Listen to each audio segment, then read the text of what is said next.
He gave our family business to my unqualified brother instead of me, solely because I was a woman.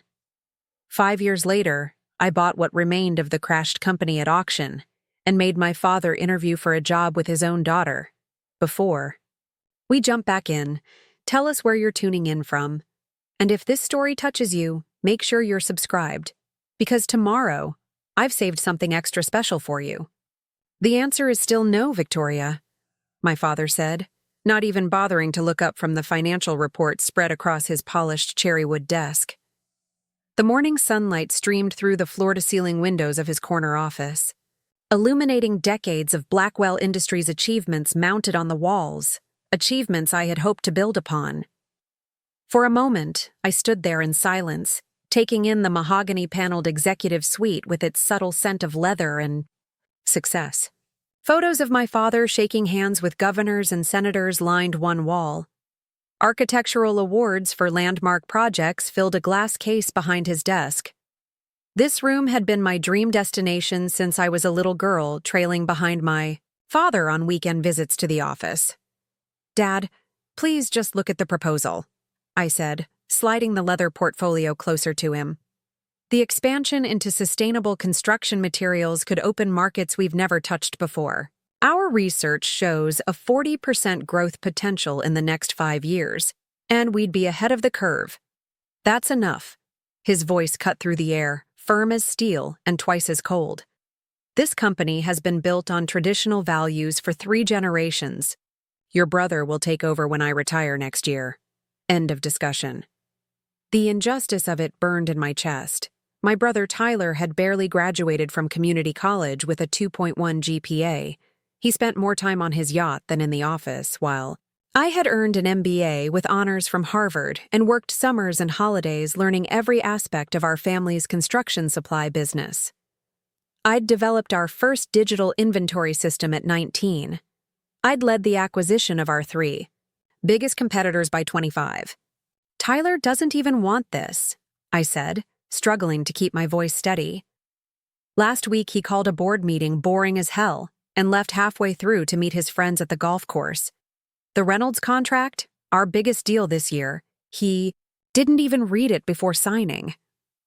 My father finally looked up, his gray eyes hardening under bushy brows that had whitened years ago.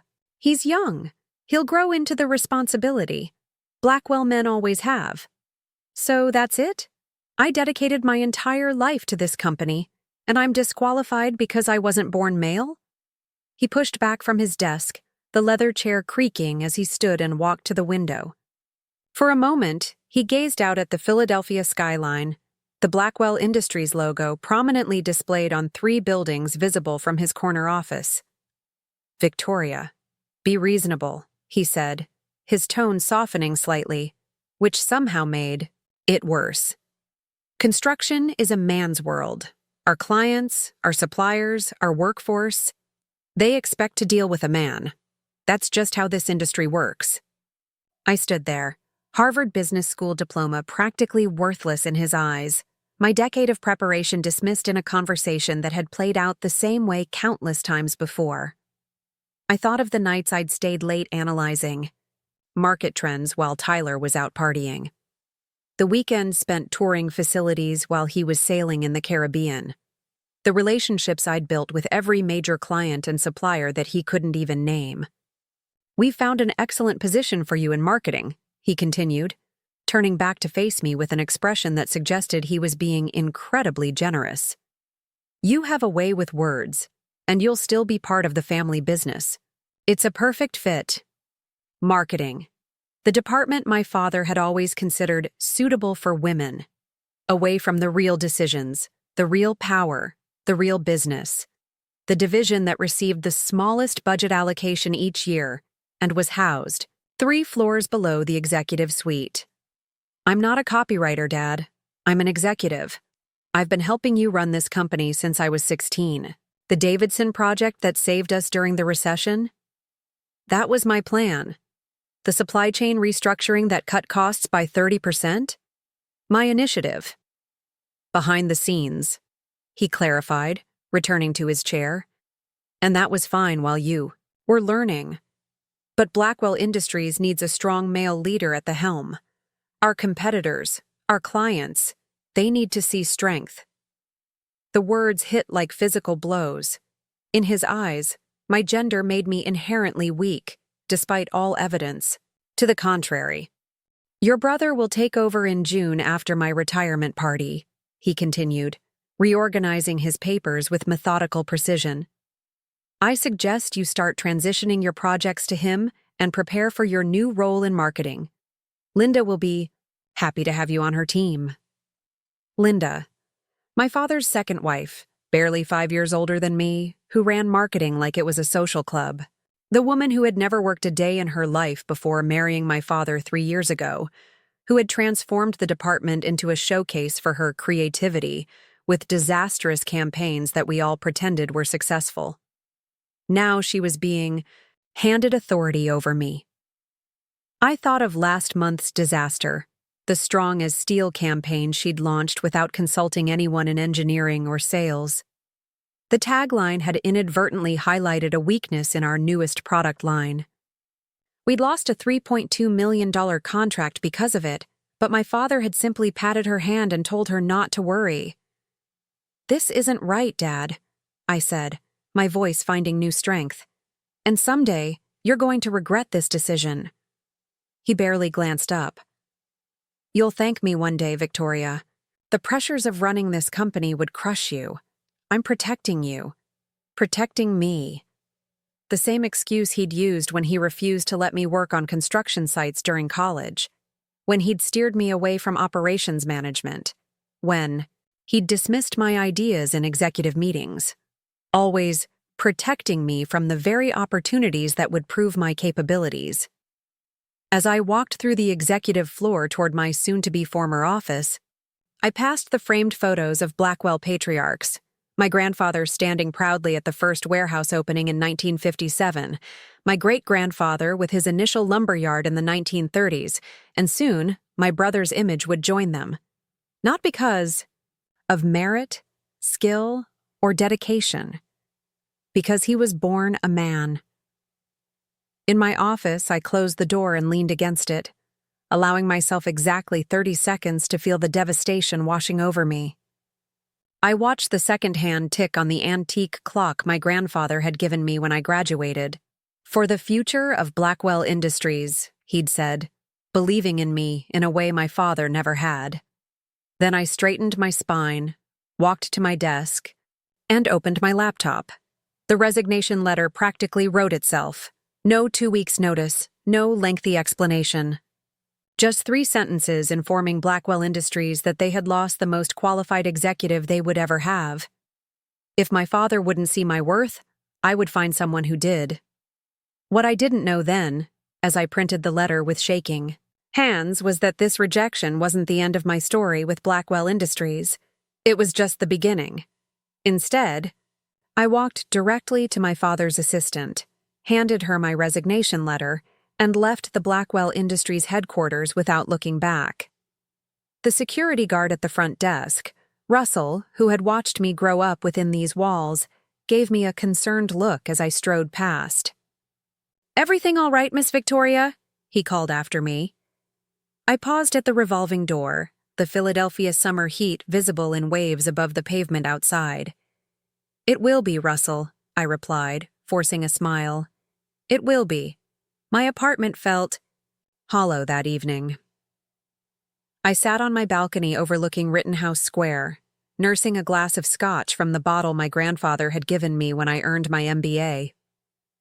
"The drink of executives," he'd said with a wink. I wondered what he would think of today's events. Unlike my father, Grandpa James had always encouraged my interest in the business, sneaking me into strategy meetings and teaching me to read financial statements before I was 10. By midnight, I had 3 missed calls from my mother, 5 from my best friend Eliza, and none from my father. The message was clear. My departure was an inconvenience, not a crisis. They expected me to cool off and accept the marketing position, to know my place. They didn't know me at all. The next morning, I woke before dawn, made coffee, and opened my laptop. If Blackwell Industries wouldn't have me, someone else would. By noon, I had sent my resume to 12 major competitors. By dinner, I had scheduled 4 interviews. 3 weeks later, I accepted a position as operations director at Hammond Construction Materials, Blackwell's largest competitor. The irony wasn't lost on me. The company my father had spent decades trying to outmaneuver had recognized my value immediately. "We've been watching your work for years," Malcolm Hammond, the CEO, told me during our final interview. "Your supply chain innovations at Blackwell were brilliant. To be honest, we couldn't believe they let you go." "Their loss is your gain," I replied with more confidence than I felt. He studied me for a moment, then nodded. "You know, Victoria, we rarely hire executives directly from competitors. Too much baggage, usually. But your reputation precedes you. And frankly, the fact that you're Henry Blackwell's daughter adds a certain poetic justice to the hire." I started the following Monday. My office at Hammond wasn't as large as the one I'd had at Blackwell, but it was on the executive floor, with a view of the Delaware River. More importantly, it came with actual authority. "I need you to streamline our distribution network," Malcolm explained during my orientation. "We're losing too much in transport costs, and our delivery times are falling behind Blackwell's. Fix it, and there's a VP position waiting for you." I threw myself into the work with single-minded determination. 14-hour days became the norm. I visited every distribution center, met with every logistics manager, analyzed every route, and cost metric. My apartment collected dust as I traveled across 6 states, examining operations firsthand. 3 months in, I presented my recommendations to the Hammond executive team. My plan would reduce distribution costs by 28% and cut delivery times by 1/3. The investment required was substantial, but the projected return was undeniable. "This is ambitious," Malcolm said, studying the numbers. "Very ambitious." "It's necessary," I countered. "Blackwell will be vulnerable during their leadership transition. This is our chance to capture market share while they're distracted." The room went quiet. I realized I'd mentioned the elephant in the room, my knowledge of my former company's inner workings. But instead of discomfort, I saw interest spark in the executive's eyes. "How vulnerable, exactly?" asked Sophia Garcia, Hammond's CFO. I hesitated, balancing professional ethics against my desire to prove myself. "My father retires in June. My brother takes over immediately after. There will be adjustment issues." This much was public knowledge, not confidential information. Malcolm leaned forward. "Adjustment issues?" "Let's just say Tyler Blackwell is more concerned with appearances than operations. He's never managed a supply chain or negotiated with unions. The first 6 months will be chaotic." A slow smile spread across Malcolm's face. "Then your timing is perfect, Victoria. We implement your plan immediately, hit them when they're weakest, and establish ourselves as the more reliable supplier." That night, I called Eliza to celebrate the green light on my project. "Hammond must be thrilled with you," she said, her voice crackling over the speakerphone as I microwaved a frozen dinner in my barely used kitchen. "It's just the beginning," I replied. "But yes, I think I've found somewhere my abilities actually matter." "Have you heard from your father?" she asked cautiously. I stared out my window at the city lights. "Not directly. My mother called to tell me he's disappointed in my disloyalty. Apparently joining a competitor is unforgivable. And Tyler texted me once. Said Dad's making him come to work at 7 every day now, and it's totally unfair. Asked if I'd talk to Dad about easing up on him." I laughed, but there was no humor in it. "As if I have any influence." Eliza was quiet for a moment. "You could have stayed, taken the marketing job, worked your way back up." The microwave beeped. I ignored it. "And spent decades trying to prove myself to a man who will never see past my gender? No thanks. I'd rather build something new than Fight for scraps at my own family table. Implementation of my distribution plan consumed the next 8 months. There were setbacks, weather delays, resistant middle managers, unexpected equipment failures. But by the time my father's retirement gala arrived in June, Hammond Construction Materials had decreased delivery times by 40% and was steadily gaining market share. I wasn't invited to the gala, of course. My mother called to tell me my absence would be noted in my father's speech as a family disappointment. I spent that evening reviewing quarterly projections in my office, my success at Hammond, my only response to my father's public disavowal. Tyler's first month as CEO went exactly as I'd predicted. Delivery schedules slipped. Quality control issues emerged. A labor dispute at the Philadelphia plant escalated when he refused to meet with union representatives. Hammond's sales team, armed with data on our superior performance, picked off Blackwell's smaller clients one by one. By the 3-month mark, Blackwell Industries had lost 15% of its market share. By 6 months, their stock had dropped 22%. The business news was filled with speculation about leadership challenges at the formerly rock-solid company. I didn't take pleasure in their struggles. Too many good people worked there. People like Russell, the security guard who had known me since childhood.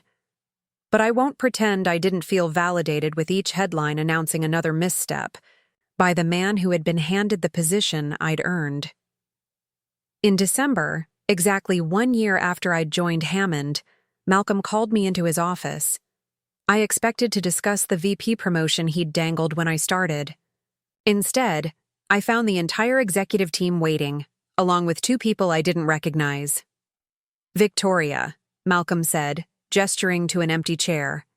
"I'd like you to meet Howard Chen and Melissa Drake from Westridge Capital Partners." I shook their hands, confused but maintaining my professional smile.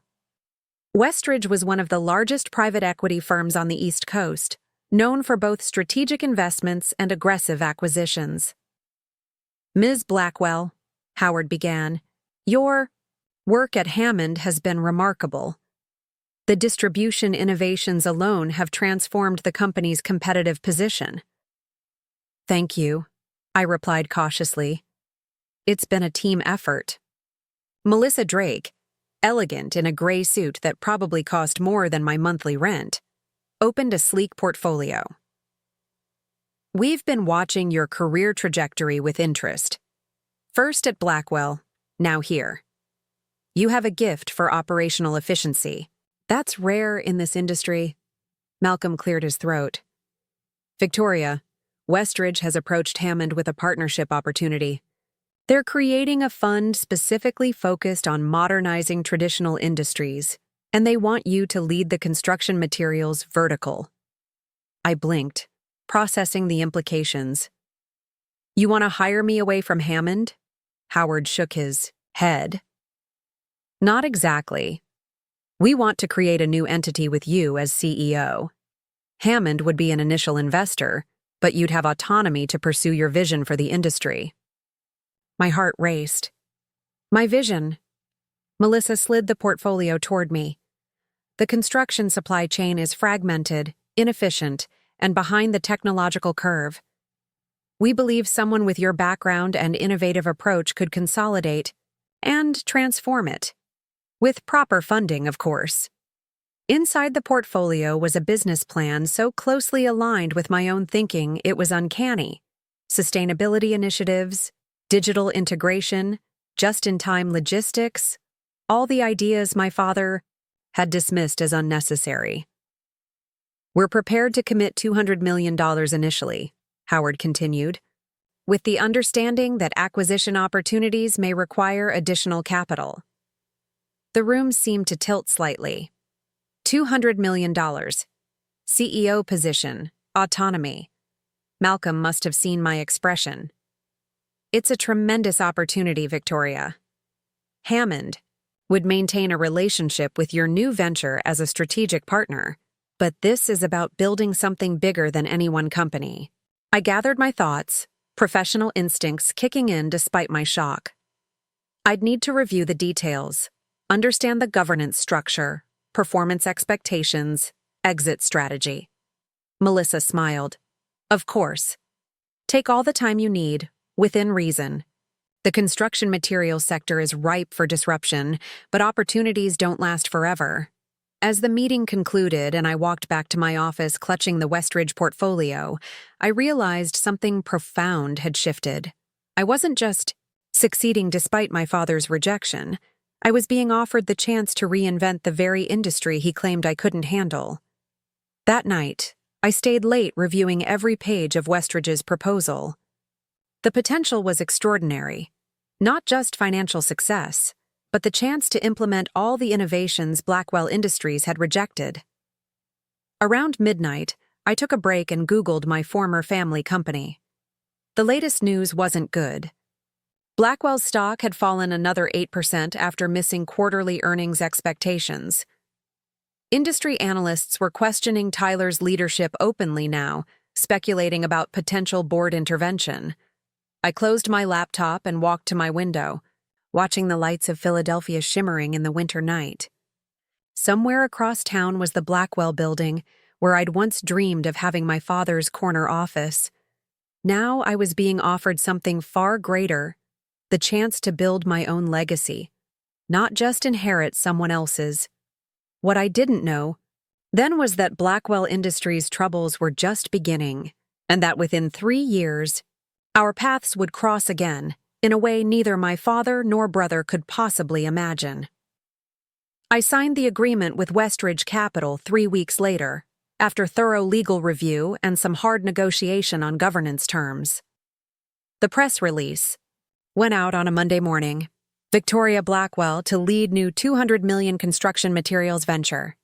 By noon, my phone was buzzing constantly. LinkedIn connections I hadn't heard from in years suddenly remembered our friendship. Former Blackwell colleagues reached out with congratulations and thinly veiled job inquiries. Industry publications requested interviews. My father and brother remained conspicuously silent. Summit Materials Group, I named the new company, a nod to my grandfather's favorite saying, "Always look to the summit, never down at your feet." Our mission was clear. Consolidate the fragmented specialty construction materials market, modernize operations, and build the most efficient, sustainable supply chain in the industry.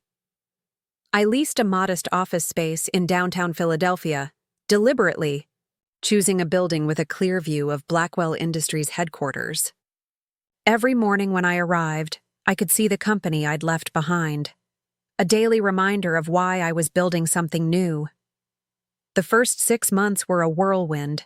I assembled a team of the sharpest minds I could find, poaching talent from major firms including, yes, Blackwell Industries. My first hire was Dennis Jenkins, my father's former head of procurement who had retired a month after I left. Forced out, I later learned, for defending one of my proposals. I never thought I'd work again, Dennis admitted during our first meeting, his voice gruff with emotion. 30 years at Blackwell, and Henry pushed me out like yesterday's trash just for saying you had good ideas. Their loss, I replied, echoing the words Malcolm Hammond had said to me a year earlier. I need someone who knows every supplier in the business and isn't afraid to renegotiate terms. The acquisitions began immediately. First, we purchased Eastern Aggregates, a small but strategically located supplier of specialized gravel and stone with excellent rail access. Then came Brighter Tech, a struggling startup with innovative concrete additives that improved strength while reducing carbon emissions. Exactly the kind of sustainable technology I'd tried to get Blackwell to invest in. Each acquisition followed a pattern. Identify companies with valuable assets or innovations but operational inefficiencies, purchase at a fair price, integrate them into our growing network, and dramatically improve their performance through standardized processes and technologies. By the end of our first year, Summit Materials Group had acquired 7 companies and doubled the initial valuation. Westridge was thrilled, providing access to additional capital for larger acquisitions. Industry analysts started noticing the pattern, with one Forbes article dubbing me the aggregator for my systematic approach to consolidation. I didn't slow down to celebrate. Every success only drove me harder, pushing toward the vision of an integrated, efficient company that would redefine how construction materials were sourced, produced, and delivered. The real breakthrough came in our second year, when we acquired Riverstone Technologies, a mid-size company with revolutionary logistics software that optimized delivery routing in real time based on construction schedules, weather conditions, and traffic patterns. The technology slashed delivery times and virtually eliminated the costly waiting on materials delays that plagued construction projects. We implemented the software across our entire network, and then, in a move that surprised the industry, offered it as a subscription service to other suppliers, even competitors. The strategy was counterintuitive, but brilliant. By becoming the technology platform for the entire industry, we gained visibility into market patterns that informed our acquisition strategy. "You're not just building a better materials company," Howard Chen told me during our quarterly review. "You're reinventing the entire ecosystem." I worked 18-hour days, sleeping on the office couch when necessary, traveling constantly to integration sites and potential acquisitions. My personal life was non-existent. The few dates I attempted ended when my phone inevitably buzzed with some operational crisis that couldn't wait until morning. At a rare dinner with Eliza, now pregnant with her second child, she expressed concern. "When was the last time you took a weekend off, Vic? You look exhausted." I stirred my barely touched pasta. "I'll rest when Summit's market cap exceeds Blackwell's," I replied, only half joking. She gave me a long look. "Is that what this is all about? Beating your father's company?" The question caught me off guard. "No, of course not. It's about building something meaningful, something that works the way it should. It's about proving—" I stopped myself. "Proving what?" Eliza pressed gently. I sighed, setting down my fork. "Proving that I was right, that my vision for the industry wasn't just some woman's misguided idea, that my father was wrong to dismiss me." Eliza reached across the table and squeezed my hand. "You've already proven that, Vic. Everyone in the industry knows it.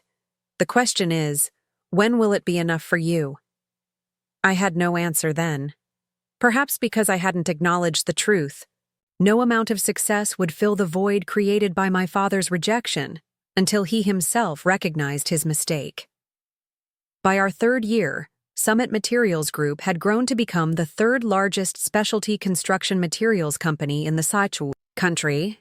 We employed over 2,000 people across 25 locations, had a proprietary logistics network that was the envy of the industry, and had just been named to Fortune's Most Innovative Companies list. Blackwell Industries, meanwhile, continued its steady decline. Under Tyler's leadership, they had lost major accounts, faced quality control scandals, and suffered through 2 costly labor strikes. Their stock had fallen nearly 60% from its peak during my father's tenure. Industry rumors suggested my brother spent more time in Aspen than in the office, leaving day-to-day operations to a rotating cast of underprepared executives. My father had come out of retirement twice to consult on crisis situations, but each intervention was temporary and increasingly ineffective. Then came the news that changed everything. I was in Seattle, finalizing the acquisition of a promising concrete recycling operation when Melissa Drake called. Her normally composed voice had an unusual edge of excitement. "Victoria, how quickly can you get back to Philadelphia?"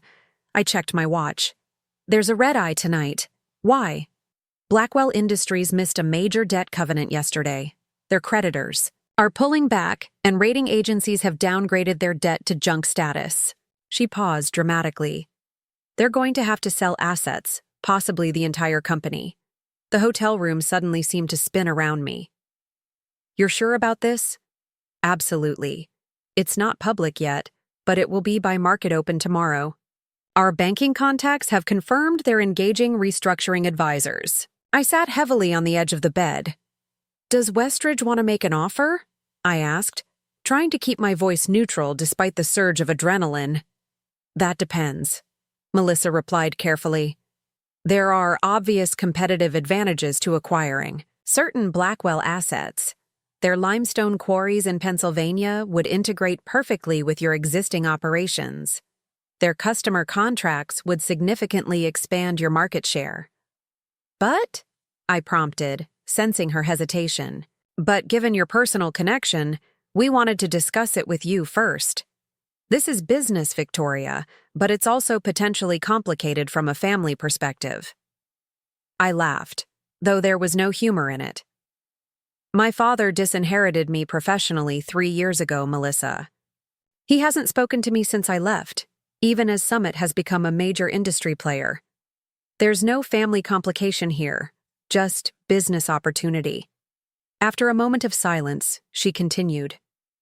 In that case, our analysts will prepare a valuation model for different acquisition scenarios, from cherry-picking key assets to a complete takeover. We'll have it ready when you arrive tomorrow. I hung up and walked to the window, staring out at the Seattle skyline as darkness fell. 3 years ago, my father had deemed me incapable of running his precious company. Now, through a twist of fate and my own relentless work ethic, I might have the opportunity to buy it. The question wasn't whether Summit could afford to acquire Blackwell. Our growth and Westridge's backing made that possible. The question was whether I wanted to. Acquiring Blackwell would be the ultimate vindication, irrefutable proof that my father had backed the wrong child. It would also put me in direct confrontation with my family in a way that building a separate company had not. Was I prepared for that level of personal conflict? For seeing my father's face when I took control of his legacy?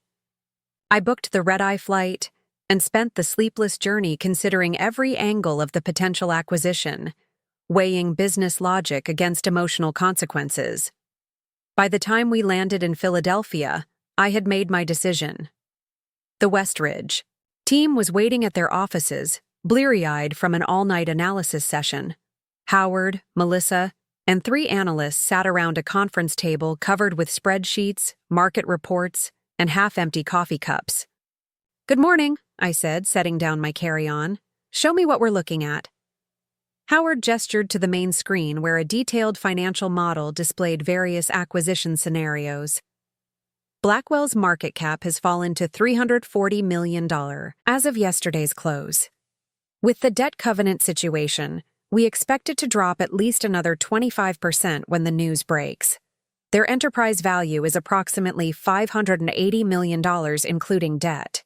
Their core business is still viable, Melissa added, but significantly devalued by poor management and underinvestment. With your operational improvements and integration into Summit's existing network, we project a 40% increase in EBITDA within 18 months of acquisition. I studied the numbers, detaching myself from the personal connection and viewing Blackwell Industries as I would any potential acquisition target. The business case was compelling. Complementary assets, overlapping customer base, significant cost-saving opportunities, and of course, the competitive benefit of removing a major player from the market. What about their management team? I asked, though I already knew the answer. Melissa consulted her notes. Extensive turnover in the last 2 years. Most of the experienced executives have left or been replaced by Tyler Blackwell's associates. Current leadership is generally considered weak. And the board? Still controlled by your father, though several independent directors have expressed concerns about the company's direction. With the covenant breach, creditor representatives will likely join the board as well. I took a deep breath, made my decision final, and looked Howard directly in the eyes. Prepare an all-cash offer for 100% of the company. I want Blackwell Industries in its entirety, not just selected assets. The room went silent for a moment. Then Howard spoke carefully. You're certain? This will become very public very quickly. I'm certain, I replied, my voice steady.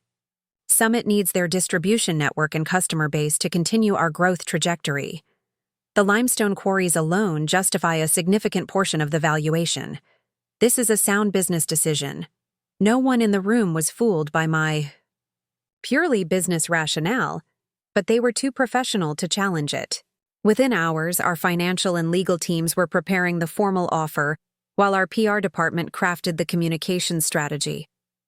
What I didn't tell them, what I barely admitted to myself, was that the thought of walking into Blackwell, headquarters as its owner, of seeing my father and brother forced to acknowledge my success, filled me with a satisfaction so intense it was almost frightening.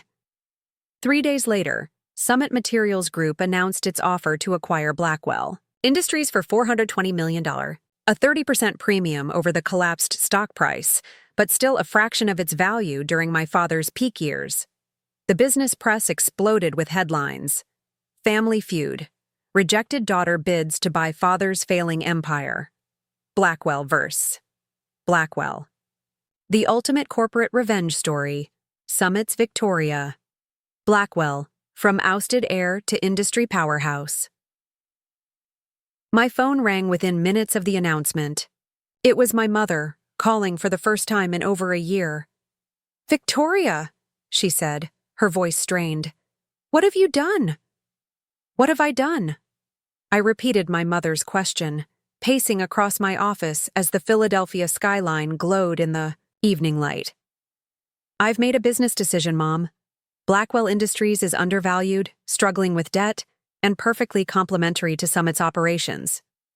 "Don't pretend this is just business, Victoria," she replied, her voice uncharacteristically sharp. "You know exactly what you're doing to your father, to this family." I stopped at the window, staring directly at the Blackwell building a few blocks away. Is that what Dad said when he called to rant about my offer? Or did Tyler call you crying? About how unfair this is? My mother's silence told me I'd hit close to the mark. "Your father hasn't left his study since the announcement," she finally said, her voice softening. "And Tyler's not handling this well." "I'm sorry to hear that," I replied, meaning it despite everything. "But the situation at Blackwell is their own making. The company has been mismanaged for years. The market knows it. The employees know it. The only people who seem surprised are your husband and son. He's your father, Victoria. He stopped being my father the day he told me I wasn't worthy of running the company because I'm a woman." The words came out harder than I intended, years of hurt crystallizing in a single sentence. My mother sighed deeply. "He wants to meet with you, privately, before the board considers your offer." I hadn't expected this.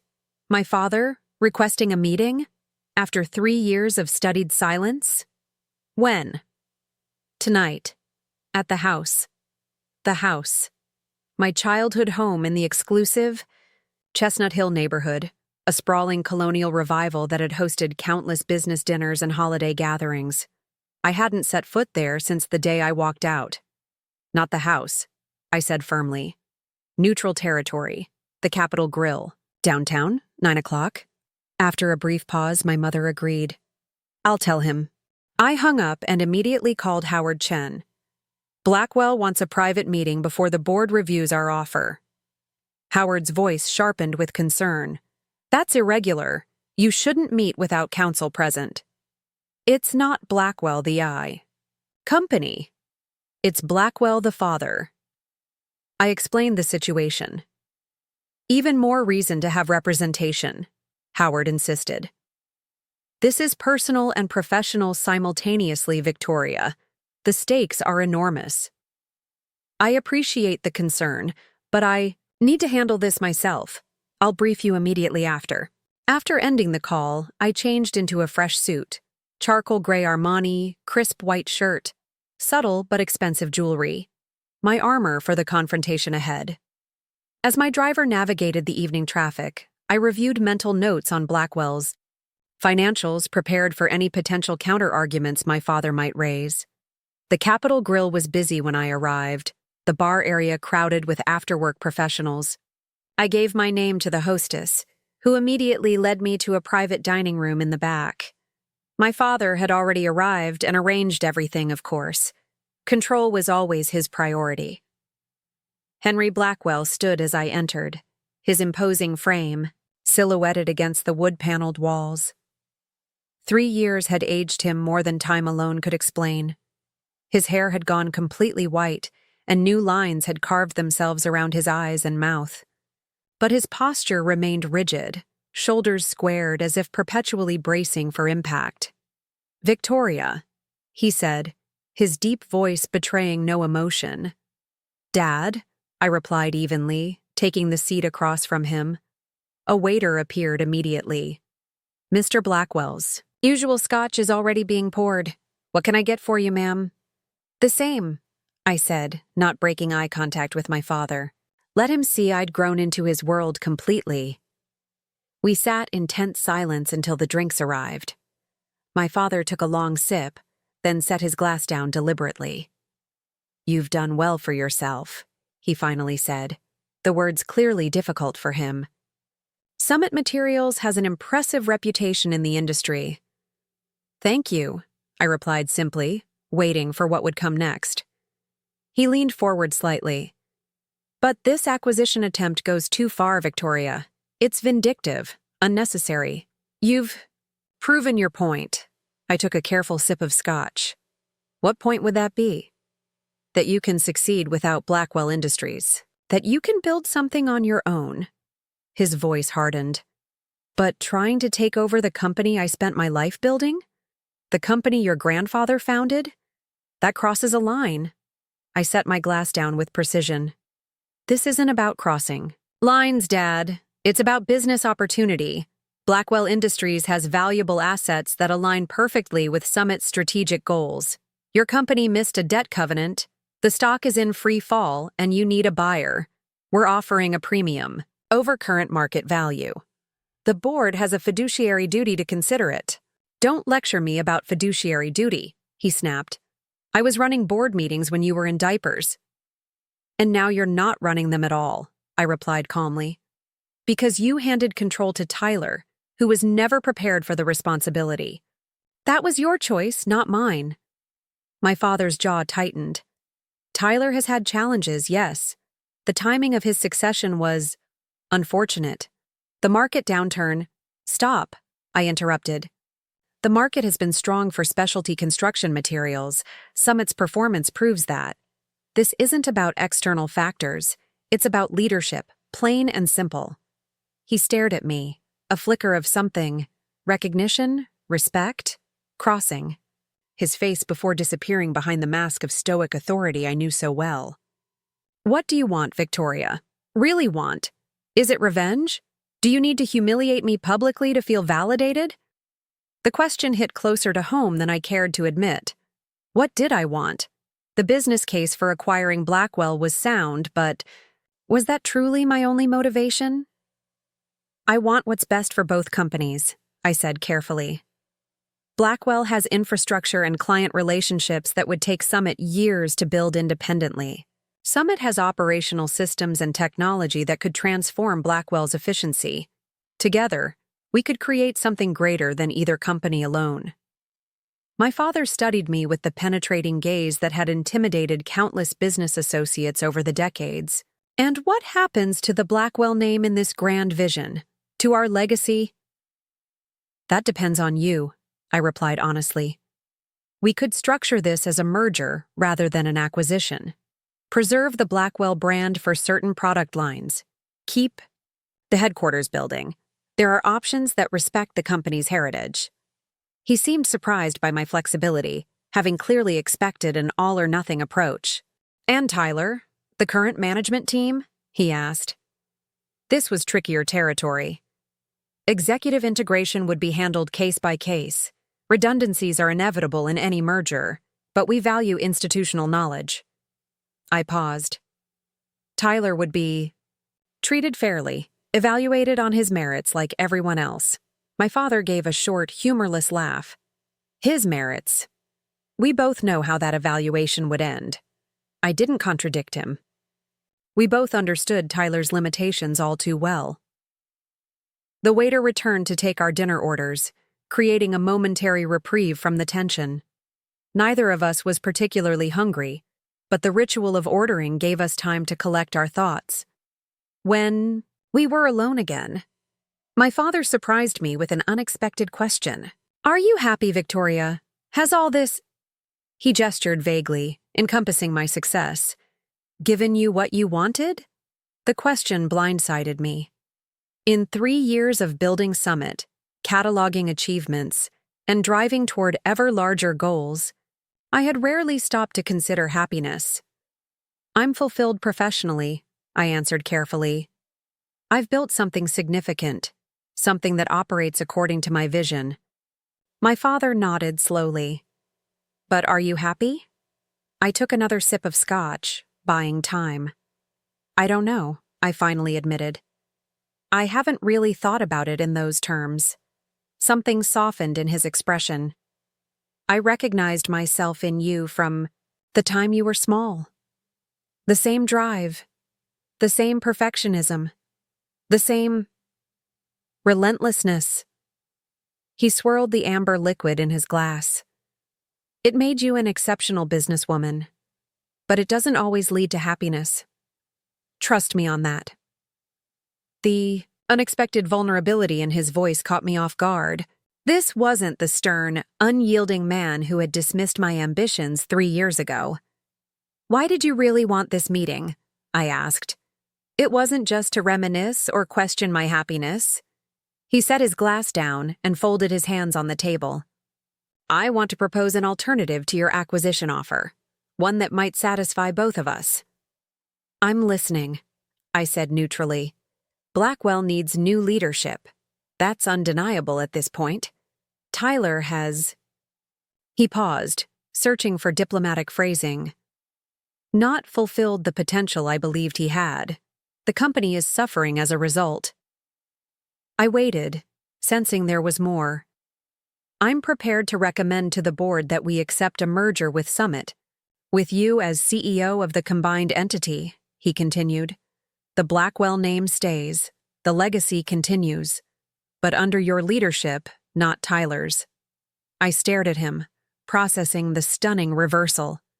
After years of insisting I wasn't capable of running the company because of my gender, after handing everything to my brother without a second thought, now my father was offering me the very position he had denied me. "Why now?" I asked, unable to keep the edge from my voice. 3 years ago, you told me a woman couldn't lead in this industry, that I needed to be protected from the pressures of running the company. What changed?" My father looked down at his hands, weathered by decades. "In the business. You proved me wrong," he said simply. "Completely and utterly wrong. What you've built with Summit? It's extraordinary. Better than anything I could have imagined for Blackwell." His admission hung in the air between us. The validation I had sought for so long finally offered when I no longer needed it. "And you think I should just accept this offer? After everything that happened?" I asked. "No," he replied, meeting my gaze directly. "I think you should consider what you truly want for your future, and for the future of both companies. This isn't about the past anymore, Victoria. It's about what comes next." I took a slow breath, weighing his proposal against my original plan. A merger with me as CEO would achieve many of the same business objectives without the public battle, without the family trauma splashed across business publications. "And Tyler? Have you discussed this with him?" My father's expression tightened. "Not yet. That conversation—" He trailed off, then squared his shoulders. "That conversation will be difficult, but necessary. His performance hasn't met expectations. He knows that." The waiter returned with our barely touched entrees, giving me a moment to collect my thoughts. The proposal was unexpected, but intriguing. A merger rather than an acquisition. Leadership, handed to me voluntarily rather than seized through financial leverage. A reconciliation of sorts, though whether it could heal 3 years of estrangement remained to be seen. "I'll need to discuss this with my team," I said finally. "There are significant details to work through: valuation, Governance structure? Board composition? My father nodded. Of course. But I'd like your initial reaction. Is this a path worth exploring? I considered everything. The business implications, the personal vindication, the potential to reunite the Blackwell legacy with my own vision for the future. Yes, I said after a long moment. I think it is. Relief flickered across his face, quickly masked by his usual stoic expression. Good. I'll have our CFO contact your team tomorrow to begin discussions. As we finished our meal in a silence that was no longer quite so tense, I realized the dynamic between us had fundamentally shifted. This wasn't forgiveness. Too much had happened for that, but it was acknowledgement, recognition, perhaps the beginning of something new. When we parted outside the restaurant, my father extended his hand formally, as he would to any business associate. I took it, feeling the strength still present in his grip despite the years. For what it's worth, Victoria, he said quietly, I was wrong about you, about what you could accomplish. I'm sorry it took this to make me see it. Before I could respond, he turned and walked to his waiting car, shoulders straight despite the weight of everything that had transpired. I stood there watching until his car disappeared into the Philadelphia traffic, a complex mix of emotions churning beneath my carefully maintained composure. This wasn't how I had imagined our confrontation would end, not with conflict and conquest, but with an unexpected offer of reconciliation. My phone buzzed with a text from Howard. How did it go? I stared at the message, realizing I needed time to process everything before briefing the Westridge team. This wasn't just a business transaction anymore. It was the potential resolution of a personal journey 3 years in the making. Meeting concluded, I replied simply. New development. We'll brief team tomorrow morning. As my own car arrived, I looked up at the night sky, barely visible above the city lights. The path ahead had suddenly shifted, opening possibilities I hadn't considered. A merger rather than an acquisition. Leadership bestowed rather than seized. The chance to unite my innovative vision with the legacy I had once thought lost to me forever. What I didn't yet know was that my father's proposal, unexpected as it was, would face significant resistance from an unexpected quarter, and that the real battle for Blackwell Industries had only just begun. What have I done? I repeated my mother's question, pacing across my office as the Philadelphia skyline glowed in the evening light. I've made a business decision, Mom. Blackwell Industries is undervalued, struggling with debt, and perfectly complementary to Summit's operations. Don't pretend this is just business, Victoria, she replied, her voice uncharacteristically sharp. You know exactly what you're doing to your father, to this family. I stopped at the window, staring directly at the Blackwell building a few blocks away. Is that what Dad said when he called to rant about my offer? Or did Tyler call you crying? About how unfair this is? My mother's silence told me I'd hit close to the mark. Your father hasn't left his study since the announcement, she finally said, her voice softening. And Tyler's not handling this well.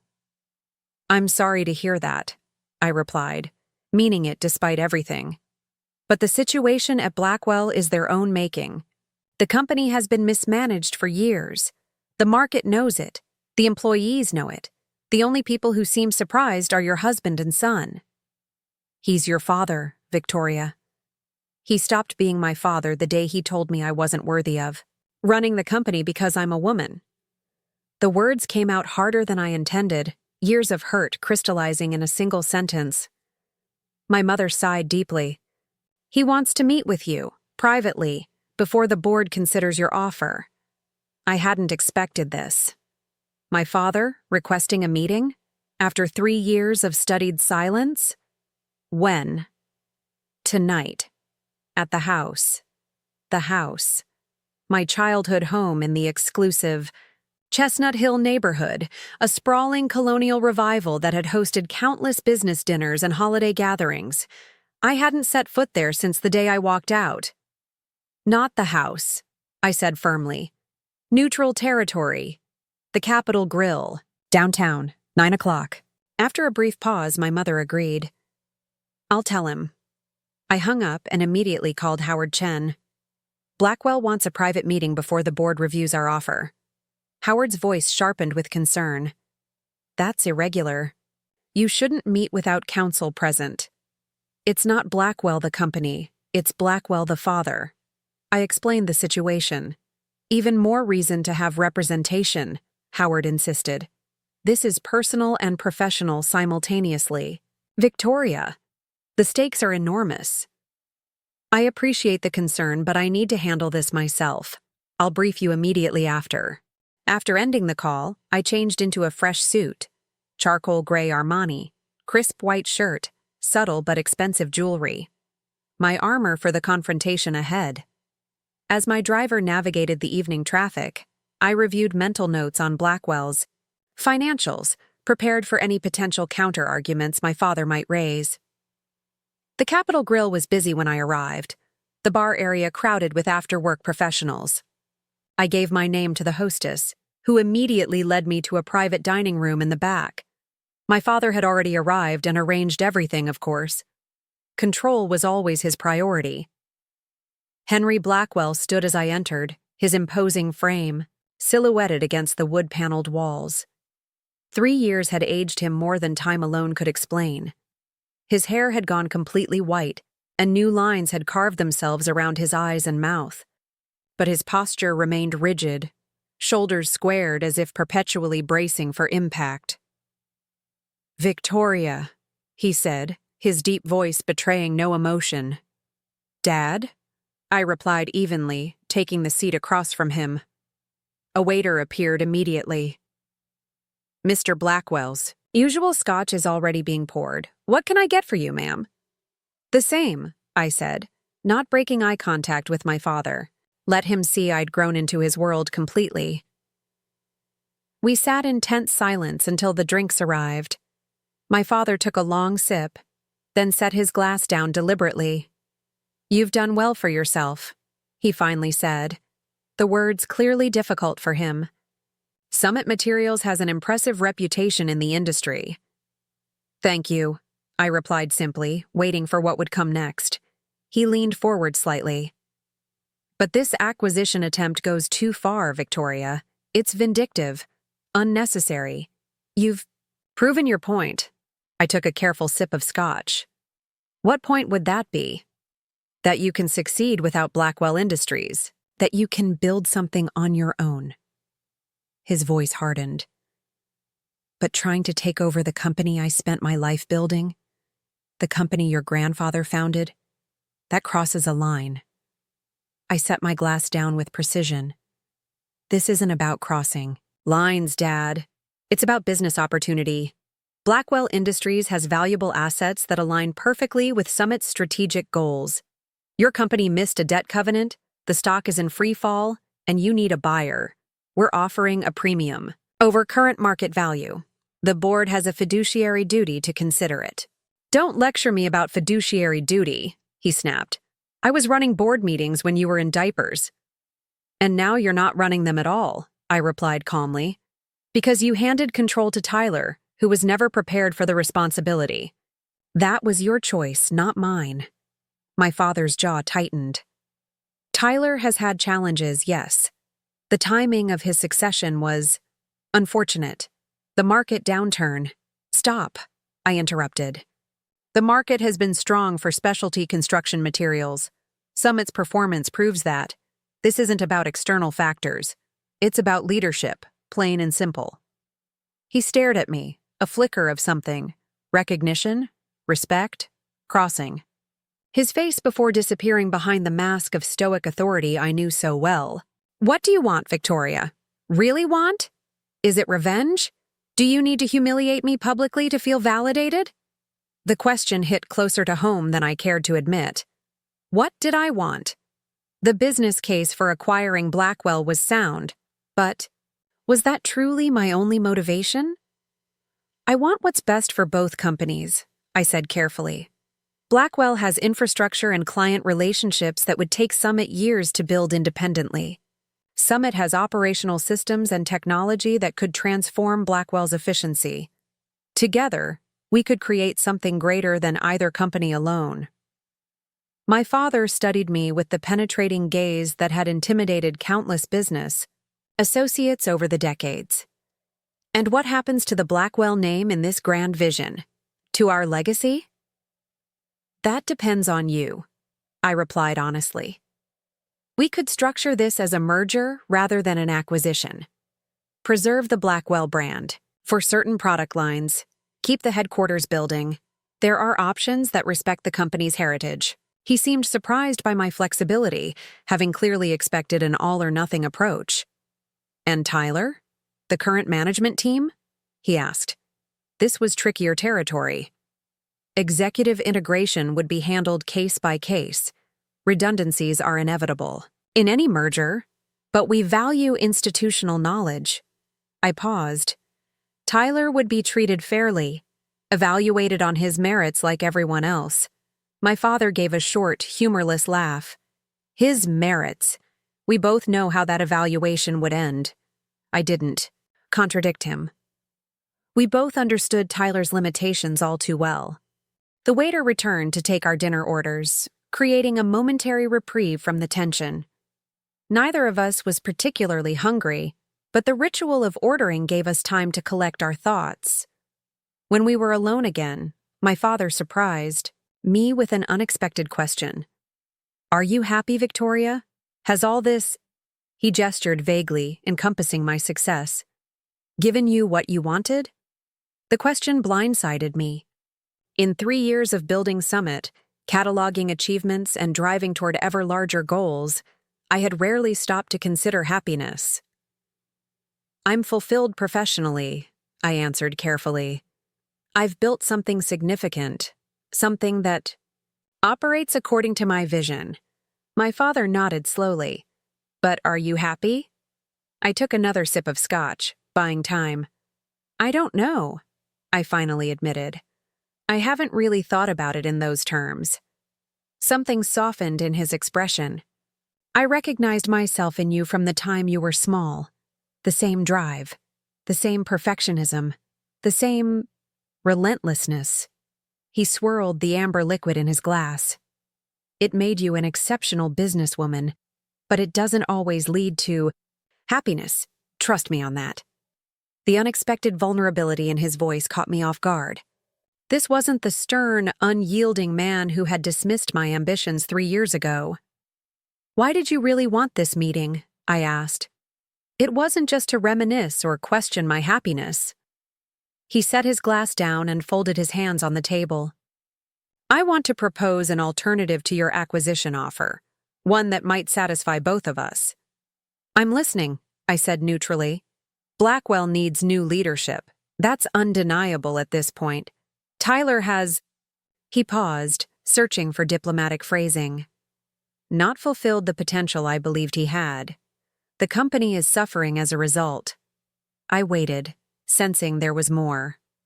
I'm prepared to recommend to the board that we accept a merger with Summit. With you as CEO of the combined entity, he continued. The Blackwell name stays, the legacy continues. But under your leadership, not Tyler's. I stared at him, processing the stunning reversal. After years of insisting I wasn't capable of running the company because of my gender, after handing everything to my brother without a second thought, now my father was offering me the very position he had denied me. Why now? I asked, unable to keep the edge from my voice. 3 years ago, you told me a woman couldn't lead in this industry, that I needed to be protected from the pressures of running the company. What changed? My father looked down at his hands, weathered by decades, in the business. You proved me wrong, he said simply. Completely and utterly wrong. What you've built with Summit, it's extraordinary. Better than anything I could have imagined for Blackwell. His admission hung in the air between us. The validation I had sought for so long finally offered when I no longer needed it. And you think I should just accept this offer? After everything that happened? I asked. No, he replied, meeting my gaze directly. I think you should consider what you truly want for your future, and for the future of both companies. This isn't about the past anymore, Victoria. It's about what comes next. I took a slow breath, weighing his proposal against my original plan. A merger with me as CEO would achieve many of the same business objectives without the public battle, without the family trauma splashed across business publications. And Tyler? Have you discussed this with him? My father's expression tightened. Not yet. That conversation... He trailed off, then squared his shoulders. That conversation will be difficult but necessary. His performance hasn't met expectations. He knows that. The waiter returned with our barely touched-on trays, giving me a moment to collect my thoughts. The proposal was unexpected but intriguing. A merger rather than an acquisition. Leadership, handed to me voluntarily rather than seized through financial leverage. A reconciliation of sorts, though whether it could heal 3 years of estrangement remained to be seen. I'll need to discuss this with my team, I said finally. There are significant details to work through: valuation, governance structure, board composition. My father nodded. Of course, but I'd like your initial reaction. Is this a path worth exploring? I considered everything: the business implications, the personal vindication, the potential to reunite the Blackwell legacy with my own vision for the future. Yes, I said after a long moment. I think it is. Relief flickered across his face, quickly masked by his usual stoic expression. Good. I'll have our CFO contact your team tomorrow to begin discussions. As we finished our meal in a silence that was no longer quite so tense, I realized the dynamic between us had fundamentally shifted. This wasn't forgiveness. Too much had happened for that. But it was acknowledgement. Recognition. Perhaps the beginning of something new. When we parted outside the restaurant, my father extended his hand formally, as he would to any business associate. I took it, feeling the strength still present in his grip despite the years. For what it's worth, Victoria, he said quietly, I was wrong about you. About what you could accomplish. I'm sorry it took this to make me see it. Before I could respond, he turned and walked to his waiting car, shoulders straight despite the weight of everything that had transpired. I stood there watching until his car disappeared into the Philadelphia traffic, a complex mix of emotions, churning beneath my carefully maintained composure. This wasn't how I had imagined our confrontation would end, not with conflict and conquest, but with an unexpected offer of reconciliation. My phone buzzed with a text from Howard. How did it go? I stared at the message, realizing I needed time to process everything before briefing the Westridge team. This wasn't just a business transaction anymore. It was the potential resolution of a personal journey 3 years in the making. Meeting. Concluded, I replied simply. New development? We'll brief team tomorrow morning. As my own car arrived, I looked up at the night sky, barely visible above the city lights. The path ahead had suddenly shifted, opening possibilities I hadn't considered. A merger rather than an acquisition. Leadership bestowed rather than seized. The chance to unite my innovative vision with the legacy I had once thought lost to me, forever. What I didn't yet know was that my father's proposal, unexpected as it was, would face significant resistance from an unexpected quarter, and that the real battle for Blackwell Industries had only just begun. The Blackwell Industries. Boardroom had always intimidated me as a child. 30 feet of gleaming mahogany table, leather chairs that swallowed small visitors, and the portraits of past chairmen, all men, of course, looking down with stern approval at the business being conducted in their wake. Now, as I took a seat, at the visitor's end of that same table, the room felt different, smaller, somehow. The intimidation factor gone, replaced by clear-eyed assessment of aged wood that needed refinishing outdated technology, and the stale air of tradition preserved past its usefulness. My legal team and Howard Chen flanked me, as we waited for the emergency board meeting to begin. Across the table, unfamiliar faces in expensive suits, presumably Tyler's private equity partners, huddled over documents, speaking in hushed tones. When my father entered, conversation ceased. He had always commanded that kind of respect, his presence filling a room without effort. Now, though, I noticed the slight stoop to his shoulders, the tightness around his mouth. This situation was taking a toll. "Let's bring this meeting to order," he said, taking his seat at the head of the table. "As chairman of Blackwell Industries, I've called this emergency session to address two competing proposals for the company's future." Tyler entered last, deliberately, I suspected, with the theatrical timing he'd always favored. His expression was triumphant as he took his seat directly across from me, flanked by Richard Dalton and James Peterson, the board allies my father had mentioned. "Before we hear the proposals," Tyler said immediately, "I believe we should address the serious allegations of corporate espionage against Summit Materials and its CEO." My father's expression hardened. "The board has received documentation demonstrating that all of Summit's competitive intelligence activities have been legal and ethical. Unless you have concrete evidence to the contrary, Tyler, I suggest we focus on the business at hand." Tyler's smug smile didn't waver. "Actually, I do have evidence. New evidence that came to light just this morning."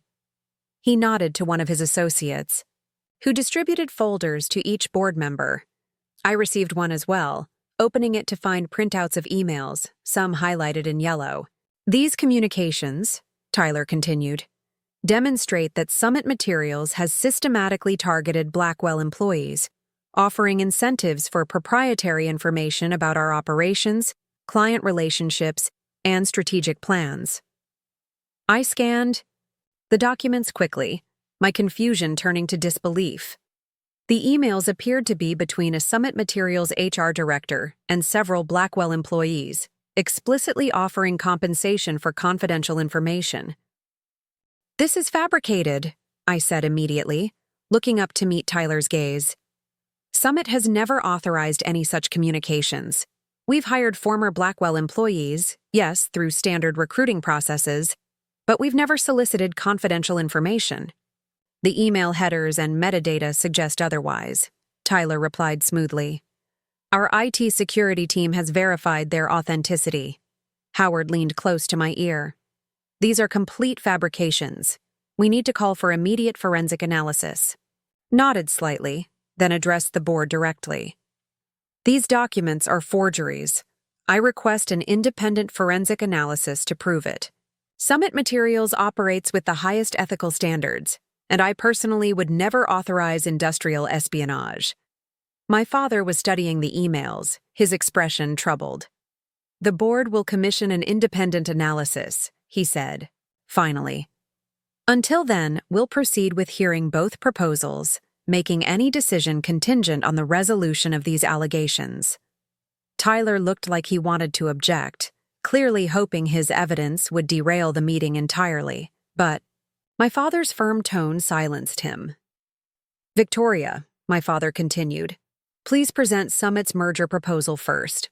For the next 30 minutes, I outlined our vision for the combined company: operational synergies, technology integration, market expansion opportunities, and of course, the financial terms that valued Blackwell at a significant premium to its current distressed share price.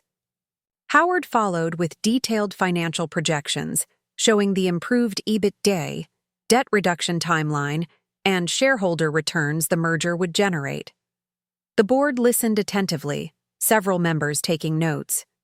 Even Tyler's allies, Dalton and Peterson, seemed to be considering the proposal seriously despite their presumed loyalty to the current CEO. When we finished, my father thanked us, then turned to Tyler. "Now let's hear the management buyout proposal." Tyler stood, buttoning his suit jacket with practiced smoothness. "Board members, what you've just heard sounds impressive on the surface. A premium valuation, operational synergies, technological advancement.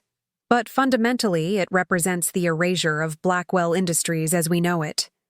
He began pacing slowly at his end of the table.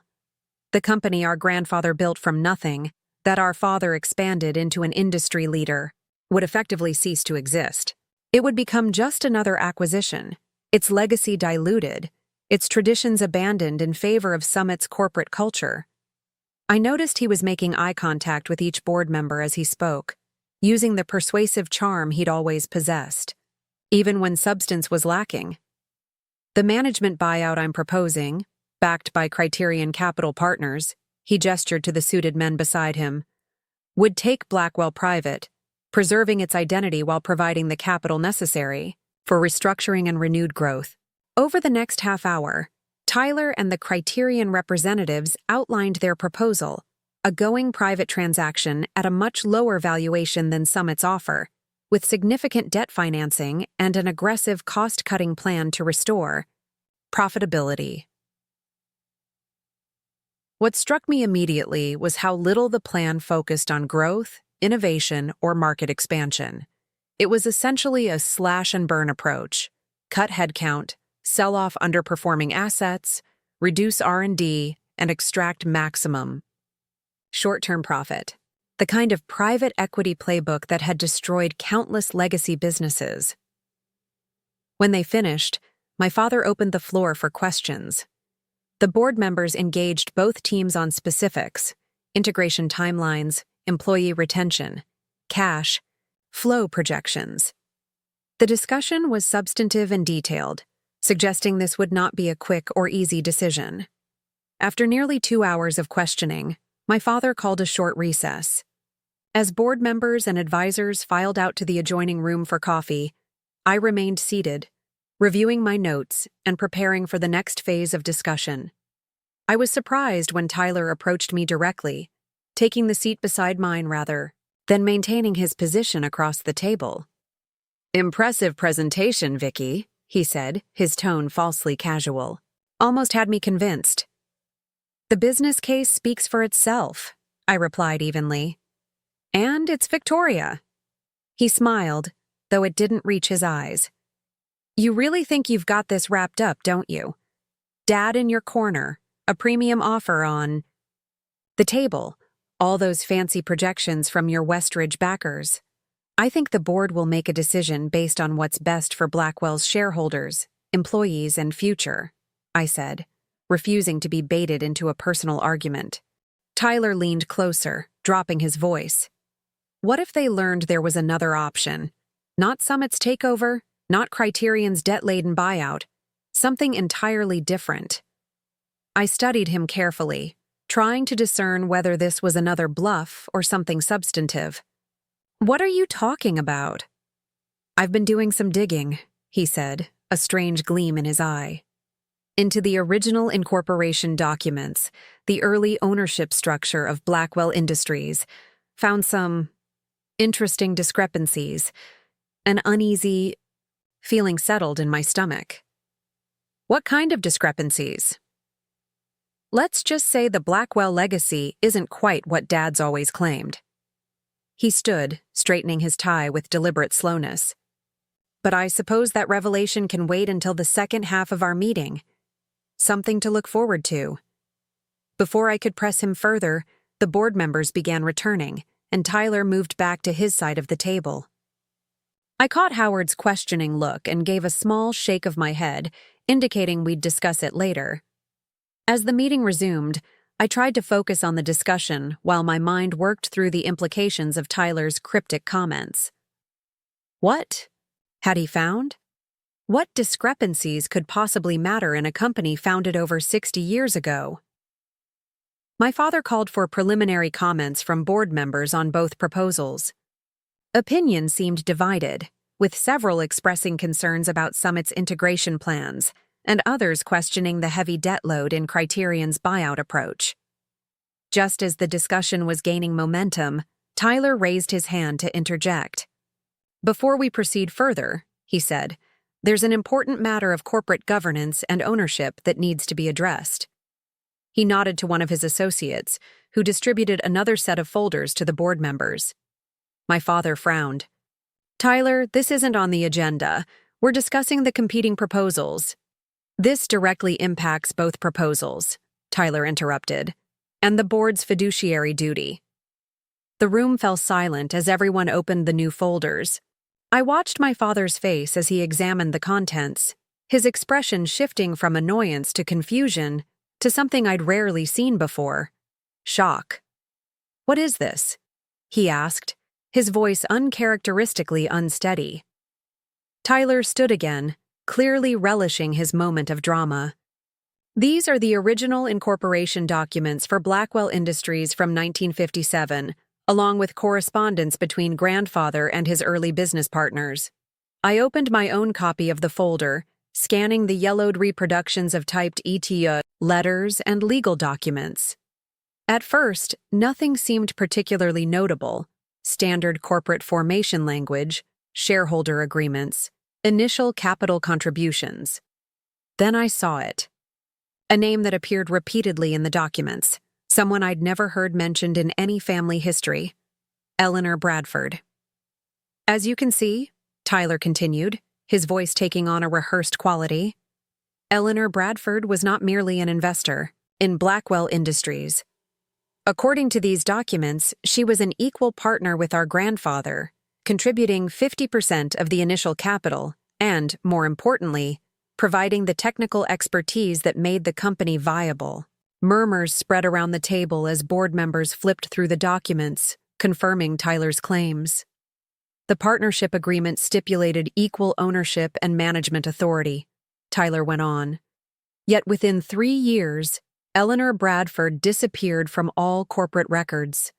Her ownership stake seemingly transferred to grandfather for a fraction of its value, based on this suspiciously vague settlement agreement from 1960. My father's face had gone pale. "Where did you find these?" he demanded. "In a storage room, at the original manufacturing facility," Tyler replied. "The one scheduled for demolition next month. Boxes of old records that apparently no one had bothered to review in decades." I studied the documents more carefully, a sinking feeling in my stomach. If authentic, they suggested our grandfather had somehow pushed out his female business partner, acquiring her stake under questionable circumstances, then systematically erased her from the company's history. "What's your point, Tyler?" my father asked, his voice tight. "How does ancient history affect the decision before us today?" Tyler's smile was triumphant. "It affects everything, Dad. If Eleanor Bradford was forced out improperly, if her ownership stake was acquired through misrepresentation or fraud, then her heirs may have claims against Blackwell Industries, claims that could amount to 50% of the company's historical value." The implication stunned the room into silence. A potential ownership claim that massive would completely derail both the merger and the buyout plans, potentially triggering years of litigation. "Furthermore," Tyler continued, "I've had preliminary contact with Bradford's grandchildren. They were unaware of her involvement with Blackwell until I reached out, but they're now very interested in exploring their potential rights." My father stood abruptly. "This meeting is adjourned until we can verify these documents and assess their legal implications. No decision on either proposal will be made until this matter is resolved." As the board members filed out, many whispering urgently to each other, I remained seated, watching my father. His expression was carefully controlled, but I could see the tension in his jaw, the slight tremor in his hands as he gathered his papers. When the room had emptied except for us and Tyler, my father turned to him, voice low and dangerous. "What have you done?" Tyler's smug expression didn't waver. "I've protected Blackwell Industries from a hasty decision that would have destroyed our family legacy. These documents raise serious questions about the company's founding and ownership structure that must be resolved before any transaction can proceed. By potentially inviting litigation that could bankrupt the company," I interjected, anger rising. "How exactly does that protect anything?" "The Bradford heirs are reasonable people," Tyler replied smoothly. "They're willing to negotiate a settlement, one that would include maintaining the current management structure of Blackwell Industries," and there it was. Tyler hadn't uncovered this information to protect the company. He'd done it to protect himself, to maintain his position as CEO despite his manifest incompetence. He was essentially holding the company hostage, threatening to unleash potentially devastating litigation unless he remained in control. My father seemed to realize this at the same moment I did. You would risk everything: the company, our reputation, the livelihoods of thousands of employees, to keep your title? I'm ensuring the Blackwell legacy continues as it should, Tyler insisted. As for the risk, it's entirely up to you and the board. Support the management buyout, keep me as CEO, and the Bradford heirs are willing to settle quietly. Proceed with Victoria's merger, and they'll pursue their claims in open court. The naked blackmail in his strategy left me momentarily speechless. This wasn't business maneuvering. It was scorched earth desperation from a man who couldn't bear to lose his unearned position. Get out, my father said quietly, a cold fury in his voice I'd never heard before. Get out of this room now, Tyler. For a moment, Tyler looked taken aback by our father's tone. Then he composed himself, buttoning his jacket with deliberate casualness. Think about it, Dad. The choice is simple. Preserve your son's leadership and the Blackwell name, or risk losing everything to satisfy your newfound faith in your daughter. After he left, my father sank heavily into his chair, suddenly looking every one of his 70 years. I'm sorry, Victoria, he said softly. I never imagined he would go this far. I took the seat beside him, studying the documents that had thrown our carefully constructed plans into chaos. Are these legitimate? Did grandfather really push out a female business partner? My father rubbed his temples wearily. I don't know. He never mentioned any Eleanor Bradford to me. The company history I was taught began with him alone, building everything from scratch. He looked up, meeting my eyes. But your grandfather, he could be ruthless when it came to business. It's not impossible. The irony wasn't lost on me. A company that had systematically excluded women from leadership, that had denied me my rightful place because of my gender, might have originally been co-founded by a woman whose contribution had been erased from history. What do we do now? I asked. My father straightened his shoulders, some of his usual decisiveness returning. We verify the documents immediately. If they're authentic, we investigate Bradford's heirs, assess the legitimacy of any potential claims. Most importantly, we determine whether Tyler is bluffing about having made contact with them. I nodded. And if he's not bluffing? If the claims are legitimate? Then we factor that into our decision-making process, he replied. But we don't capitulate to blackmail. Blackwell Industries deserves better leadership than that, regardless of what happened 60 years ago. As we gathered our materials to leave, I realized the path forward had just become exponentially more complex. What had begun as a straightforward business opportunity, then evolved into a family power struggle, had now taken on historical dimensions I couldn't have anticipated. Yet beneath my concern about the Bradford revelations lay a deeper unease. Tyler's willingness to potentially destroy the company, rather than relinquish control, revealed a desperation I hadn't fully appreciated. What else might he do if backed into a corner? How far would he go to maintain his position? The answers to those questions would come sooner than any of us expected, and they would change the trajectory of both Blackwell Industries and Summit Materials in ways none of us could have predicted. The next 48 hours unfolded at a breakneck pace. My team at Summit and my father's most trusted advisors worked around the clock, verifying the Bradford documents, researching Eleanor Bradford's life, and attempting to locate her descendants. We operated from a makeshift war room in my office, neutral territory where both Blackwell and Summit personnel could collaborate freely. By dawn of the second day, we had our answers.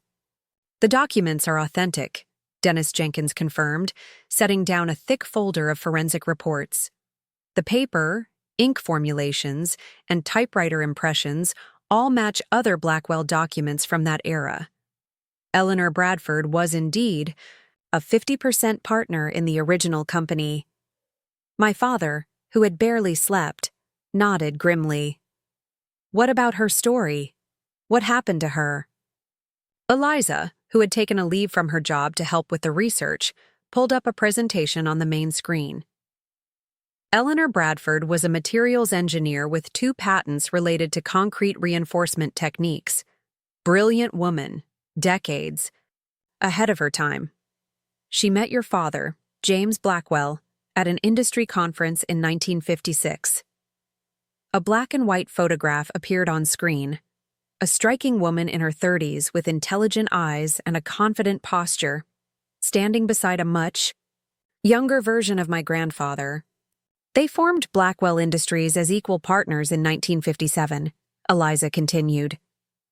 Her technical expertise and his business connections complemented each other perfectly. The company's early success was largely due to her innovations in materials. Science? Then what happened? I asked, though I was beginning to suspect the answer. Eliza's expression tightened. In 1960, she disappeared from all company records. We found newspaper accounts describing her retirement to focus on family matters. But her personal correspondence tells a different story. Another document appeared on screen, a private letter Eleanor had written to her sister, describing increasing friction with my grandfather over company direction, culminating in his ultimatum: sell her stake or watch the company be deliberately driven into bankruptcy. She had no choice, Eliza explained. Your grandfather controlled the banking relationships, the customer contracts. He could have destroyed everything they built. So she sold her 50% for pennies on the dollar, signed a sweeping non-disclosure agreement, and effectively disappeared from corporate history. My father closed his eyes briefly, absorbing the confirmation of his own father's ruthlessness. And her descendants? Has Tyler actually contacted them? Howard Chen nodded, taking over the presentation. She had 2 children. Her son died in Vietnam, but her daughter had 3 children. We've confirmed that Tyler reached out to Eleanor's oldest granddaughter, Margaret Winters, approximately 2 weeks ago. A LinkedIn profile appeared on screen. A distinguished woman in her 60s, CEO of a mid-size engineering firm in Boston. Unlike Tyler's characterization, Ms. Winters was actually aware of her grandmother's history with Blackwell, Howard continued. Eleanor left detailed journals describing both her contributions to the company and the circumstances of her forced departure. Why hasn't she pursued claims against Blackwell before now? I asked. According to our conversation with her this morning, she considered it several times, but the legal barriers were substantial.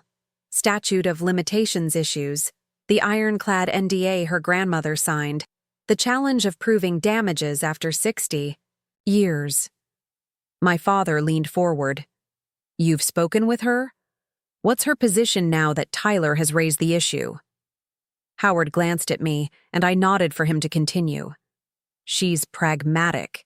She acknowledges that successful litigation would be difficult despite the documentation. But now that the issue has been raised, she does want recognition of her grandmother's contributions and some form of restitution. What kind of restitution? My father asked cautiously. I took over, knowing this was the moment to present the solution we'd developed overnight. A seat on the board of the merged company, a scholarship foundation in Eleanor Bradford's name for women in engineering, and most importantly, public acknowledgement of her role as co-founder of what became Blackwell Industries. My father considered this, clearly weighing the implications.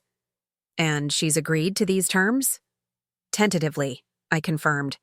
She wants to meet with us in person before finalizing anything. What about Tyler's claim that she'll only settle if he remains CEO? I couldn't help the small smile that formed. That was a complete fabrication. Ms. Winters has no interest in Tyler retaining control. In fact, when we described the merger proposal, with its focus on technological innovation and sustainable practices, she said it aligned perfectly with what her grandmother would have wanted for the company. My father stood and walked to the window, his reflection showing the complex emotions he was processing. So Tyler's attempt to block the merger has instead uncovered a historical wrong that needs to be righted. Yes, I said simply. And in doing so, he's inadvertently strengthened the case for new leadership. He turned back to face us, his decision evident in his posture. Schedule the meeting with Ms. Winters immediately, and convene the board for tomorrow morning. It's time to put this to a vote. The conference room at the Four Seasons was neutral territory, chosen deliberately for our meeting with Margaret Winters. When she entered, I was struck by her resemblance to the photographs of her grandmother. The same intelligent eyes, the same assured posture. After introductions, she came straight to the point. I've reviewed your proposal, and I appreciate the gesture toward recognizing my grandmother's contributions. But I have one additional condition. My father and I exchanged glances. We're listening, I said. The Scholarship Foundation, Margaret continued. I want it substantially enlarged and focused specifically on supporting women in construction and engineering leadership roles. My grandmother wasn't just pushed out because of a business disagreement. She was pushed out because a woman with authority threatened your grandfather's ego and the industry's norms. The pointed statement hung in the air. My father, to his credit, didn't flinch. You're right, he said simply. And that pattern continued for generations. I perpetuated it myself when I denied Victoria her rightful place in the company, because of her gender. He looked at me, genuine regret in his eyes. It's a wrong I'm still working to correct. Margaret studied him, then me, assessing our sincerity. Double the foundation's endowment, establish a leadership mentoring program for women in the industry, and I'll sign off on the agreement today. Done, I said without hesitation. And I'd like to personally contribute an additional matching amount from my own holdings in Summit Materials. She raised an eyebrow, clearly impressed by the gesture. Then I believe we have a deal. As our legal teams finalized the paperwork, Margaret pulled me aside. Your father mentioned that you were denied your place because of your gender. Yet, here you are, poised to lead the merged company. It's been a complicated journey, I acknowledged. She smiled slightly. My grandmother would have appreciated the symmetry. 60 years after a woman was forced out of Blackwell leadership, another woman is taking the helm. She held my gaze. Don't let them erase you too. I won't, I promised. And in that moment, I felt the weight of not just my own ambitions, but a historical wrong finally being righted. The boardroom was packed the next morning. Blackwell directors, Summit executives, legal teams, and notable by his absence, Tyler. He had not responded to multiple calls informing him of the emergency. Board meeting. My father called the meeting to order with the gravity the situation warranted. Board members, you've all received the investigative reports concerning the Bradford documents and the proposed settlement agreement. Are there any questions before we proceed to voting on the merger proposal? Richard Dalton, one of Tyler's staunchest allies, spoke up. Where is Tyler? Shouldn't he be here to defend his alternative proposal? Mr. Blackwell was duly notified of this meeting, my father replied evenly. His absence is his choice. Just as the discussion was about to continue, the boardroom doors burst open. Tyler stalked in, disheveled and wild-eyed, clutching a leather portfolio. The scent of alcohol followed him into the room. Don't vote yet, he demanded, his words slightly slurred. I have new information, critical information. My father's expression was stone. Tyler, if you're not capable of conducting yourself professionally, I'll have to ask you to leave. You'd like that, wouldn't you? Tyler spat, lurching toward the table. Both of you would, father and daughter reunited in betraying me. He slammed the portfolio down dramatically. But I found more secrets, more lies. Howard leaned close to me, whispering, Security is on standby. I nodded slightly, but gestured for them to wait. Forcibly removing Tyler would only create a spectacle that could damage the eventual merger. What exactly have you found, Tyler? I asked calmly. He flipped open the portfolio, pulling out more yellowed documents. Proof that Dad knew about Eleanor Bradford all along. Proof that he helped Grandpa cover up her contributions even before he took over the company. My father paled slightly but maintained his composure. The board is already aware of the Bradford situation, Tyler. We've negotiated a settlement with her heirs that will allow the merger to proceed. A settlement? Tyler laughed, the sound brittle and unnatural. You think you can just write a check and make 60 years of lies disappear? What about your lies, Dad? What about telling me I was destined to run this company while knowing it was built on fraud? One of the board members cleared her throat. Mr. Blackwell, is there a business purpose to this interruption? We have a merger vote scheduled. Tyler's focus shifted to the board members, his desperation palpable. Don't you see what they're doing? They're rushing this through before you understand the full implications. The Bradford settlement is just the beginning. There are other liabilities, other secrets. Tyler, my father interrupted firmly. That's enough. You're making unfounded accusations that could harm the company you claim to care about. Unfounded? Tyler's voice rose dangerously. Like how you found my leadership unfounded after telling me my whole life I was born to run Blackwell? Like how you judged me against impossible standards while setting Victoria up to swoop in and take everything.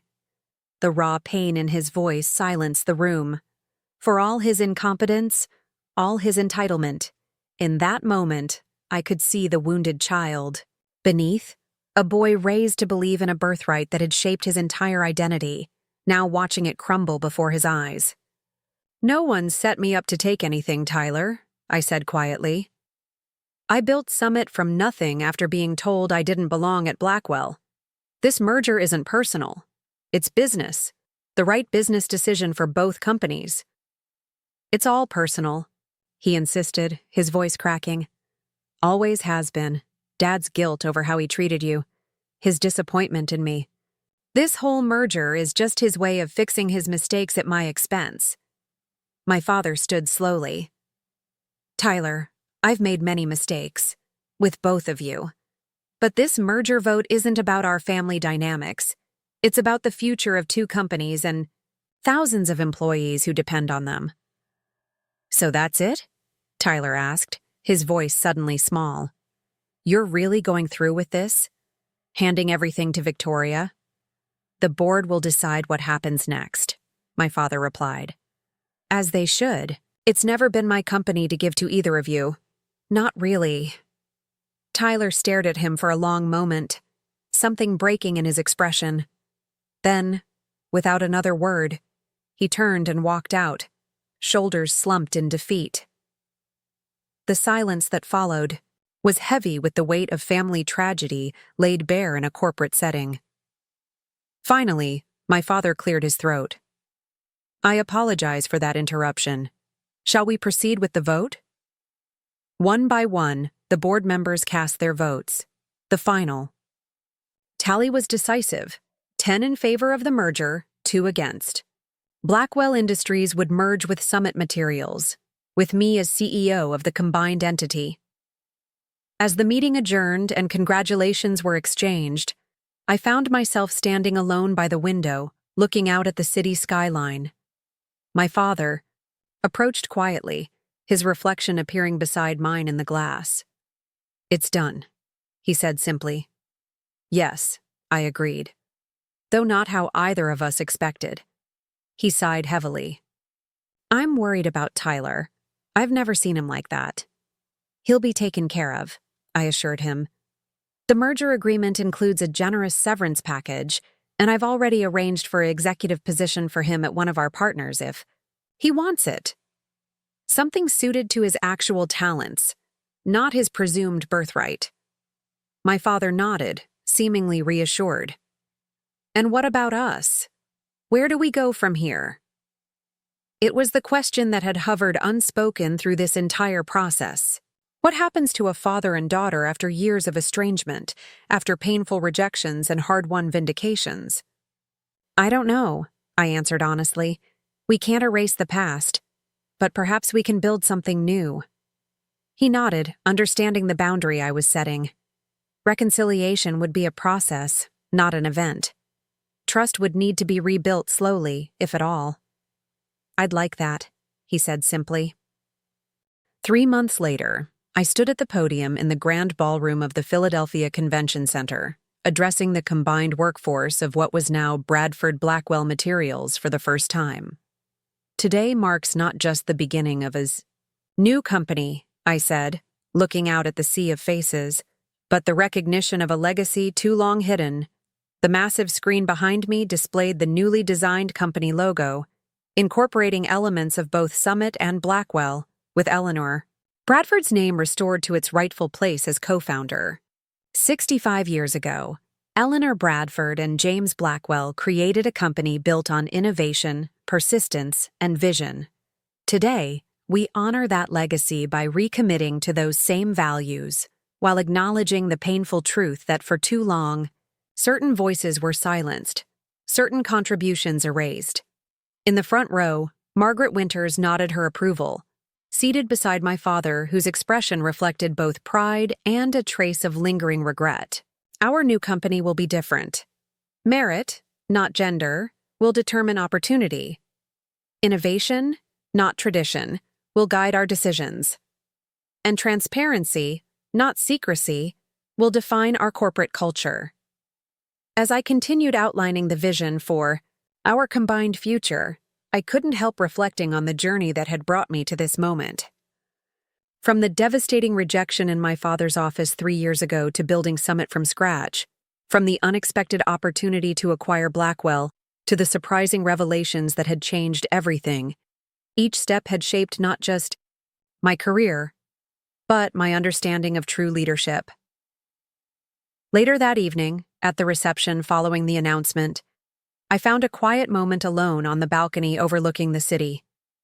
My father joined me, 2 glasses of champagne in hand. "You were magnificent today," he said, offering me one of the glasses. "The employees responded to you in a way they never did to me or to Tyler. There's real hope in their eyes." "Thank you," I said, accepting both the champagne and the compliment. "It feels like a new beginning." We stood in comfortable silence for a moment, watching the lights of Philadelphia sparkle against the darkening sky. "I've been thinking about our conversation that night at the Capitol Grill," my father said finally. "When I asked if you were happy." I smiled slightly, remembering my inability to answer the question then. "And? Are you? Happy, I mean. Now that you've achieved everything you fought for." I considered the question carefully, looking out at the city where my grandfather and Eleanor Bradford had begun their journey, where I had started mine after walking away from my family's expectations. "I'm not sure happy is the right word," I replied honestly. "I'm fulfilled. I'm purposeful. I'm leading a company toward something meaningful." I glanced at him. "And I'm at peace with how we got here, even the painful parts." He nodded, understanding. "Your grandfather used to say that true success isn't measured by what you achieve, but by what you overcome to achieve it." A convenient philosophy for a man who overcame his female partner's contribution by erasing it, I observed dryly.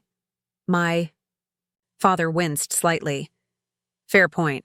Perhaps we need new philosophies to guide us forward." "I think we do," I agreed.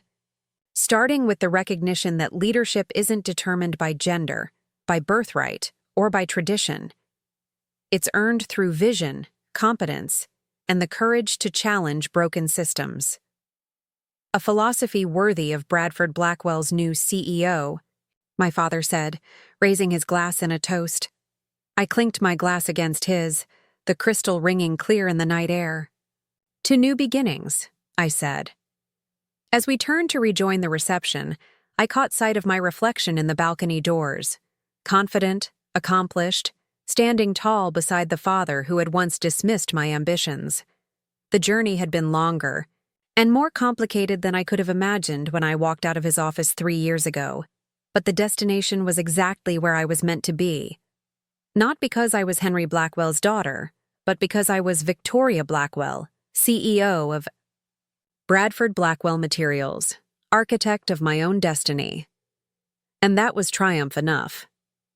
Up next, you've got 2 more standout stories right on your screen. If this one hit the mark, you won't want to pass these up. Just click and check them out. And don't forget to subscribe and turn on the notification bell so you don't miss any upload from us.